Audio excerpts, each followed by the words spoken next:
People are not ready to hear this, but Christianity is the religion they gave to slaves to make them behave. Let's hear it.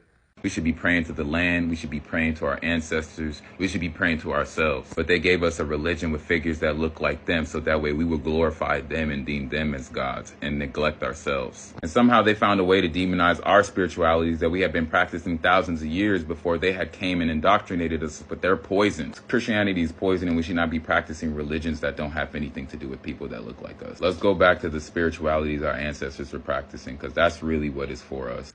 I personally believe that if we were to collectively eliminate the idea of religion and solely focus on spirituality, then we would collectively dismantle an enormous portion of the deeply entrenched societal norms that continue to perpetuate inequalities within our communities. And if you think about it, religion has been the foundational structure that underpins all of the toxic ideologies that continue to plague our communities. It is the flaws within Christianity that have allowed our society to turn Christianity into what it is today. Hyper-conservative Christian nationalists who claim they pray to Jesus Christ our Savior, the man who was washing feet of the homeless, welcoming foreigners. Didn't matter what part of the marginalized groups you were in, everybody was loved, everybody was cared for. He preached this, he wanted us to follow in his ways. And yet they treat every single one of those individuals in every single one of those groups like absolute trash. Christianity embedded within communities of color that continue to perpetuate homophobia, transphobia.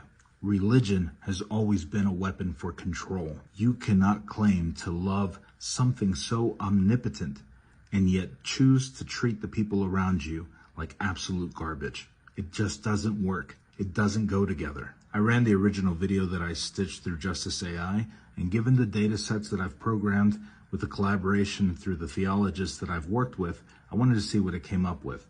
Take a listen and let me know what you think at the very end in the comments. If you like this type of content, hit like and follow for more. Let's get it.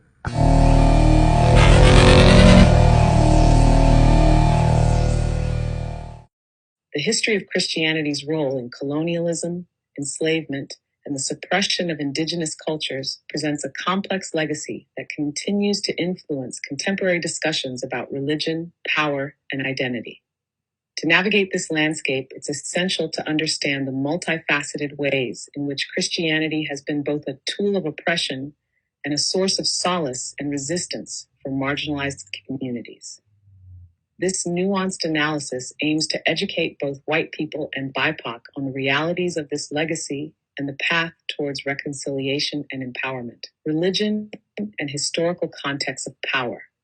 Historically, the spread of Christianity went hand in hand with European colonial expansion, where it was often used as a justification for the subjugation of indigenous peoples and the enslavement of Africans. This process wasn't merely about spreading religious belief, but also about establishing a social and cultural dominance.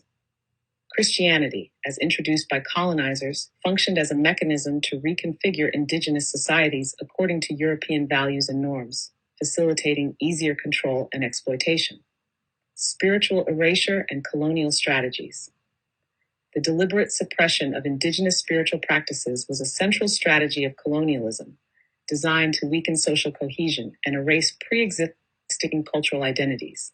By deeming these practices as savage or pagan, colonizers not only justified their own religious imposition, but also laid the groundwork for comprehensive cultural domination. This spiritual erasure has led to generations of displacement from ancestral traditions, contributing to a sense of loss and alienation among colonized peoples. The psychological impact of religious iconography. The portrayal of religious figures predominantly in the image of the colonizer, often white and European, serves to reinforce a Eurocentric view of divinity that can alienate and marginalize non-white believers.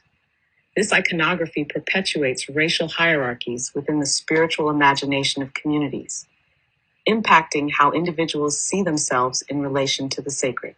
Reclamation of ancestral spiritualities. In response to centuries of spiritual imposition, there is a growing movement among BIPOC communities to reclaim and revitalize ancestral spiritual practices. This reclamation is an act of resistance against colonial legacies and a step towards healing historical traumas. It signifies a desire to reconnect with pre-colonial identities and recover a sense of spiritual sovereignty that was suppressed under colonial rule. Christianity's diverse interpretations and uses. It's crucial to acknowledge that within the broad umbrella of Christianity, there exists significant diversity in practice and belief.